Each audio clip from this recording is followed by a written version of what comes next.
आणि आता घेणार आहोत विविध क्षेत्रातील महत्त्वाच्या बातम्यांचा वेगवान आढावा सुपरफास्ट 50 बातम्यांमधून।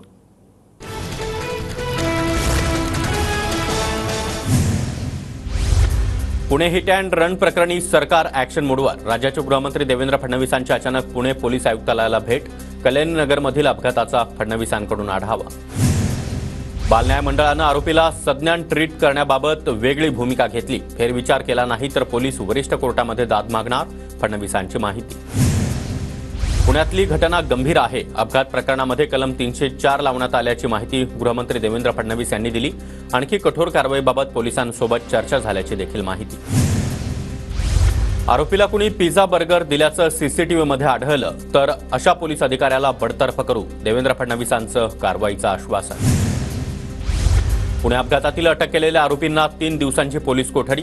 कोझी बारचा मालक प्रल्हाद भुतडा, मॅनेजर सचिन काटकर आणि ब्लॅक पबचा मालक संदीप सांगळेची 24 तारखेपर्यंत पोलीस कोठडी। पुणे अपघात प्रकरणी मुख्यमंत्री एकनाथ शिंदे आणि उपमुख्यमंत्री अजित पवार यांचा पोलीस आयुक्तांना फोन। राजकीय दबावाला बळी पडू नका, कठोर कारवाई करा। पुणे पोलीस आयुक्तांना आदेश। पोलीस आयुक्तांसोबत माझं बोलणं झालंय, कुणाला तरी पाठीशी घातलं जाणार नाही। कायदेशीर कठोर कारवाई होणार, मुख्यमंत्री शिंदेंचं आश्वासन। विशाल अग्रवालवर सदोष मनुष्यवधाचा गुन्हा दाखल करावा। पुणे अपघात प्रकरणी विरोधी पक्षनेते अंबादास दानवे यांची मागणी। पुणे अपघात प्रकरणामध्ये कल्याणीनगरमधील कोझी अँड ब्लॅक ही दोन्ही पब सील। नियमबाह्य मद्यविक्री केल्यानं पबवर राज्य उत्पादन शुल्क विभागाची कारवाई। अल्पवयीन आरोपीनं ज्या पबमध्ये मद्यप्राशन केलं त्याच्यावर कारवाई। दोन्ही पबचं लायसन्स सस्पेंड करण्याचे गृहमंत्री शंभूराज देसाई यांचे आदेश। तसंच उशिरापर्यंत चालणाऱ्या पब आणि बार तपासणी मोहीम राज्य उत्पादन शुल्क विभागाकडून चालवण्यात येणार। पुणे अपघाताला जबाबदार अग्रवाल कुटुंबियाची गुन्हेगारी पार्श्वभूमी। विशाल अग्रवालच्या वडिलांविरोधात न्यायालयामध्ये खटला सुरू असल्याची माहिती। भावासोबतच्या मालमत्ता वादामध्ये छोटा राजनशी हातमिळवणी केल्याचा आरोप। राजकीय क्षेत्रामध्ये येण्यापूर्वी विशाल अग्रवालांकडे नोकरी केली होती। त्यांच्याकडे नोकरी केली तेवढाच त्यांचा आणि माझा संबंध। आमदार सुनील टिंगरे यांचं स्पष्टीकरण। आरोपी वेदांचे वडील विशाल अग्रवालला आज कोर्टामध्ये हजर करणार, तर काल वैद्यकीय तपासणीसाठी ससून रुग्णालयामध्ये नेण्यात आलं। लोकसभा निवडणुकीमध्ये महायुतीला भरघोस यश मिळणार नाही। बच्चू कडू यांचा महायुतीला घरचा आहे। लोकांमध्ये नाराजी असल्याचा बच्चू कडूंचा दावा। राष्ट्रवादीचा तळागाळातील कार्यकर्ता काही कारणानं दुखावला आहे। मावळचे महायुतीचे उमेदवार श्रीरंग बारणे यांचं वक्तव्य। महायुतीमध्ये तेढ होईल अशी वक्तव्य करू नयेत, सुनील शेळके यांचा सल्ला।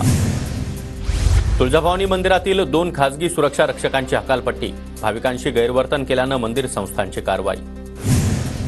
तुळजाभवानीच्या सोनं चांदी अपहार प्रकरणामध्ये गुन्हा दाखल होणार। 7,19,00,000 रुपयांचा अपहार केल्याचा आरोप। वाशीमधील उंबरडा बाजार वनपरिक्षेत्रामध्ये मोठ्या प्रमाणामध्ये अवैध वृक्षतोड। वन विभागाचं दुर्लक्ष होत असल्याचा पर्यावरण प्रेमींचा आरोप। नंदुरबार जिल्ह्यामध्ये मिरची लागवडीकडे शेतकऱ्यांचा कोल, तर कापूस, पपई, केळीपेक्षाही मिरचीला जास्त पसंती। नांदेडच्या कृषी उत्पन्न बाजार समितीमध्ये भुईमुगाच्या दरामध्ये घसरण। सध्या भुईमुगाला 6,750 रुपये इतका दर। बाजार समितीमध्ये आवक देखील वाढली।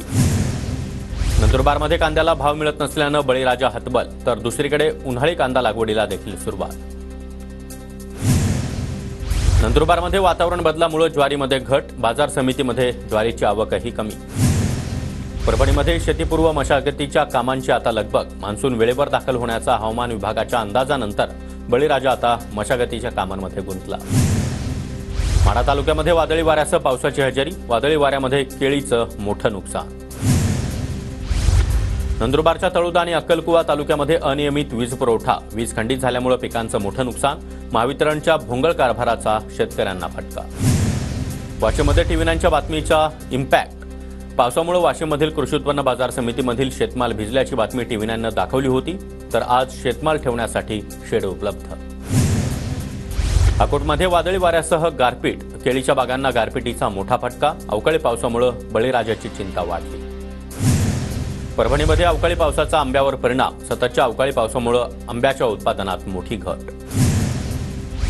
जालन्यामध्ये वादळी वाऱ्यासह अवकाळी पावसाची हजेरी। अवकाळी पावसामुळे पिकांचं आणि फळबागांचं देखील मोठं नुकसान झाल्याचा अंदाज। वाशिमच्या रिसोडमध्ये वादळी वाऱ्यामुळे 2 बैल जखमी। घरावरील छत उडाल्यानं दोन्ही बैल जखमी झाल्याची माहिती।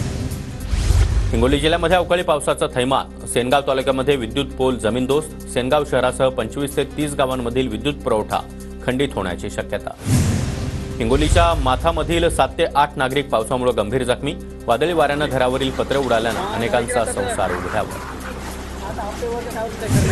रत्नागिरीच्या कणकवली तालुक्यातील हरकुल बुद्रुकमध्ये पावसामुळे 35 घरांचं मोठं नुकसान. आमदार नितेश राणे यांच्याकडून नुकसानीची पाहणी. सरकारकडून विशेष मदत मिळवण्यासाठी प्रयत्न करणार असल्याचं नितेश राणे यांचं आश्वासन. अकोला जिल्हा कृषी अधीक्षक कार्यालयावर पीक विम्यासाठी शेतकऱ्यांचं ठिय्या आंदोलन. गतवर्षीच्या खरीप हंगामातील पीक विम्याचा परतावा न मिळाल्यानं शेतकरी आक्रमक.